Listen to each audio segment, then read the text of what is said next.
Allô, bonsoir et bienvenue sur Maman et Bébé en Harmonie. Aujourd'hui, nous allons parler de la 7e vidéo sur la diversification alimentaire. Et comme vous pouvez le constater, on tire vers la fin. Aujourd'hui, nous allons répondre à la question de savoir, docteur, est-ce que je peux tout donner à mon enfant ou à mon bébé ou à mon nourrisson? Est-ce que je peux tout lui donner? Il mange, il a un appétit fou, il veut manger comme nous. Est-ce que je peux lui donner? Non, non, non et non. Ce n'est pas parce qu'un bébé mange ou un nourrisson accepte un aliment que ça veut dire que c'est bien pour lui.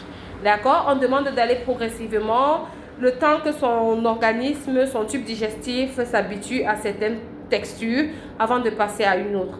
D'accord? Alors, ce que je vous dirais déjà ici, c'est que concernant les œufs, le poisson et le lait, non, les œufs, le poisson et la viande, il est interdit de le lui donner cru avant l'âge de 5 ans.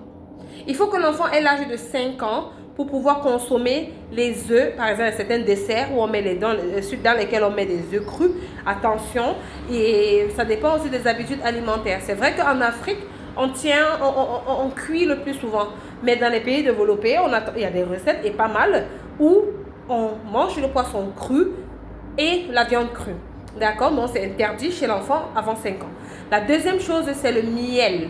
Le miel, parfois on dit non, si on ne donne pas le sucre, on donne le miel parce que le miel est naturel. Mais attention, le miel est récolté dans des conditions parfois très délicates et du coup, ça expose le bébé au botulisme qui peut être très dangereux. Donc, on ne donne pas le miel à l'enfant avant qu'il ait 1 an. La troisième chose, c'est le fromage. On ne donne pas le fromage cru, fait au lait, à base de lait cru à l'enfant avant 5 ans. Et encore faudrait-il que, ça dépend des habitudes alimentaires en fait.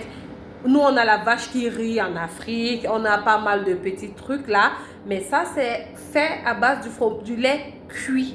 Et là, ça a déjà bénéficié de la pasteurisation. Ce n'est pas un souci. Mais par contre, le lait cru, attention, attention, non, non, avant 5 ans. On peut aussi s'aider du Nutri-Score pour sélectionner la qualité de l'aliment qu'on donne à l'enfant.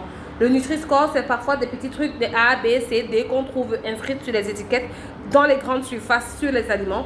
Et ça nous aide à choisir ce qui est bon pour l'enfant. Veuillez à lire et dessus, on nous indique si l'enfant de moins de 3 ans, peut en consommer ou pas. D'accord? Voilà. Donc, en gros, c'est pas parce qu'un enfant mange quelque chose que ça veut dire que c'est bon pour lui. Non, il a un tube digestif fragile. Il a des aliments qu'il ne doit pas manger parce que ça peut l'exposer à des problèmes de santé. Donc vraiment, demandez conseil à votre médecin parce que ce thème-là, je reviendrai là-dessus, il est vaste. Mais déjà, ce que je peux dire à ce niveau, un enfant n'est pas un adulte en miniature. Non. Un enfant reste un enfant, il a des aliments qui lui sont propres et veillons vraiment à respecter cela. Si on a un doute, il est mieux de nous rapprocher de notre médecin ou de son pédiatre pour savoir réellement si on peut le lui donner ou pas. C'est tout pour cette vidéo et la prochaine fois, nous allons parler de la 8e vidéo sur est-ce que mon bébé peut boire de l'eau? On va répondre à cette question. Quand est-ce que donner de l'eau à mon bébé? Merci et à bientôt pour ce 8e numéro. Bye bye.